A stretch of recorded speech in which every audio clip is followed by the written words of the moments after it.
Ed here with the Digital Digest, and in today's video I will be revisiting the Sony A6000. Now you may have noticed I have two cameras here, not one. The A6000 on the left, the A6300, its successor, on the right.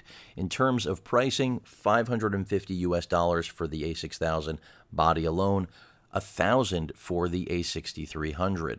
And of course the A6300 has been getting most of the attention these days, and that's because it is arguably one of the best mirrorless cameras ever made. Whether we're talking about from a still or video perspective, yes, it does overheat. Maybe Sony will push out firmware that will change that. But as it stands right now, you have a fantastic, I was going to say great, 24 megapixel aps-c sensor with one of the best OLED EVFs on the market, complemented by Super 35 4K video or straight 4K video from this sensor, 120 frame per second 1080p video, which is also really nice. I won't say competent because it actually happens to be very good, not just competent. Essentially, again, the best, in my opinion, mirrorless interchangeable lens camera you can buy that is not full frame for the price. Of course, before it, we had the A6000. And one of the key differences beyond what I just mentioned is that the A6000, very similar in form factor, it doesn't have the same EVF, no 120 frame per second refresh on this OLED, although it is still very good. It also does not have the video prowess of the newer A6300. Very similar build. For those of you that watched my initial comparison that I did back when I first got the A6300, you already have a fairly good idea of the, at least on paper, the differences between the two cameras. I mean, it's more than double the number of autofocus points on the sensor here with the A6300 than we have with the A6000. I mean, over 400 here, a little under 180 phase detection points here. So from an autofocus standpoint, the A6300 is superior, just as it is from a video standpoint. And, you know, some people have said they think the A6000 outperforms the newer A6300 when it comes to low light. That has not been my experience, but everyone is going to give you different feedback in this world. That tends to be the case. The majority, though, is what will end up determining at least which is actually accurate information. And in my experience, the A6300 is and should be a better camera in every way. But today's video is about the fact that the A6000 is still one of the best mirrorless interchangeable lens cameras that money can buy, because at $550, again, body alone, you are getting a great autofocus system here with the hybrid phase contrast system that Sony employs. As I mentioned before, 179 points phase detection on here, which was already a lot before they introduced the 400 plus on the A6300. E-mount, of course, is what this is based around, like all of Sony's cameras these days that are interchangeable. The A-mount has pretty much died for the most part. And I did a video about, the A-mount's death. It might have almost been 2 years ago that it looked like that was the direction we were going in. Some people are just realizing that now, whether they like it or not. Sony has put everything into the E-mount, and that's a good thing, especially for someone interested in the A6000. And because it's nearly half the price of its successor, the 6300, I mean, if you don't care about the video I mentioned and you find yourself shooting more on the LCD rather than the EVF, then there are a lot of good reasons to save your money, invest it in glass, and go with the A6000. So again, the autofocus difference or performance difference between the two, I would say, is significant, but isn't necessarily enough to justify twice the price. That's going to be my first point. The OLED viewfinder on here, again, not as good as the 120 frame per second one that you'll find with the wider field of view on the new A6300, but still very good. Menu system, Wi-Fi performance, NFC capability, the Play Memory store from Sony, all the same. So that is not different. Button layout on the back and what you'll be able to do in terms of customization, also incredibly similar. So that's another thing you should be aware of.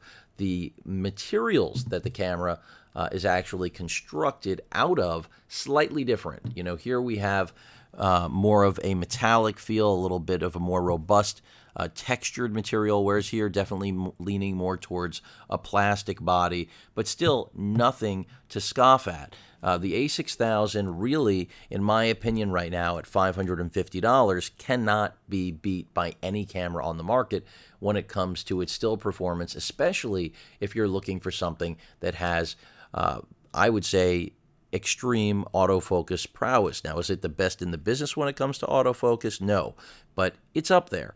Different doors than we have now with the A6300.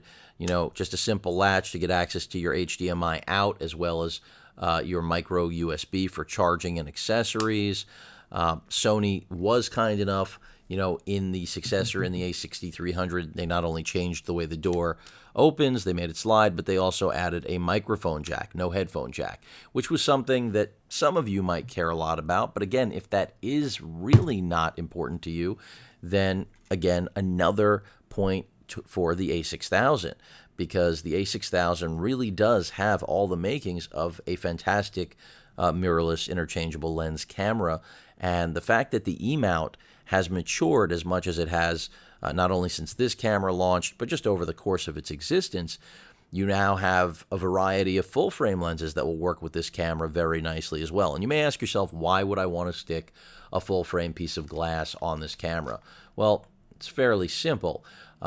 If, and it will be cropped when you use that full-frame lens on here, and you will have to take that crop factor into account, you will, or should, if that lens that you're purchasing is sharpest at its center, that's exactly what this camera will be cropping. So in theory, you'll be getting the sharpest point or frame of that lens using FE, that is Sony's full-frame E-mount glass. Something to think about. And that's not to say that traditional aps-c E-mount glass is inferior. It's just food for thought. So if you're wondering which you should invest in, I would push most people to go towards FE lenses. Of course, they are larger, though, and that is part of the drawback. But if you ever find yourself, picking up a full-frame body, you'll be glad that you ended up getting yourself a full-frame piece of glass. But there is quite a bit of affordable E-mount, non-full frame, again, aps-c designed lenses for this camera that won't bulk it up. It'll keep it, as small a form factor as it should be or can be, and that is at least originally what mirrorless interchangeable lens cameras from Sony was all about. Of course, that's changed now with all of the new lenses that Sony's launching to match the A7R Mark II, A7S Mark II, and whatever future models they have down the road to draw in more professionals with basically faster glass. Instead of f4 being the limitation of full frame, we now have f2.8 on zoom lenses, which is something a lot of people have been waiting for. And there are a lot of rumors about even more E-mount glass coming out, and I would believe it. So the point of today's video is really just to reassure anyone who's wondering whether or not the A6000 is still a fantastic camera at a fantastic price at this point. It absolutely is both of those things. Just keep in mind, 1080p video is the best you're going to get on the video side of things here. It is very good, though. Firmware updates have made sure of that, and Sony has supported this camera more than they have with many others, and that's because the A6000 was arguably one of their best-selling mirrorless interchangeable lens cameras ever, and that is why so much was expected out of its brethren here, the A6300. So again, just a reiteration, a revisit, because I still have it in my arsenal, and there's a good reason. The A6000 is a fantastic camera, whether it's your A, B, C, it doesn't matter. It's got solid autofocus, solid low light performance, good video, of course not as good as the A6300. Doesn't have the autofocus prowess of the A6300, but it still bests just about everything else in its class. Doesn't have the EVF of the A6300, but again, bests most of the competition in its class. So for those of you on the fence trying to figure out whether or not the A6300 is worth literally twice the price, which it just about is, at least in US dollars, over the A6000, the answer really comes down to whether or not the things I've discussed are things you need. If they aren't, then it's very clear the A6000 was a value when it first came out, and now it really is the value to beat in the marketplace, even though it is a couple years old. So again, just revisiting a camera that I've always enjoyed shooting with and have just enjoyed watching the system mature around it, because without the A6000, I don't know that Sony's success with the E-mount would be as robust, even though I'm using that word again, as it has been, because this brought an affordable, very competent camera to the masses. And now at $550 US, there's really no good excuse, unless you need 4K video, to not consider the A6000, because it really is a great camera. And it stands true today, even 2 years after its original launch. So there you have it, a revisit to the A6000, a camera I still love. Of course, the A6300, though, is the one that's always with me because of its video capabilities, which was the reason for this one, by the way. It was the best hybrid of its day, and now its successor, the A6300, takes that title from it. But at its price, really impossible to beat what the A6000 can do.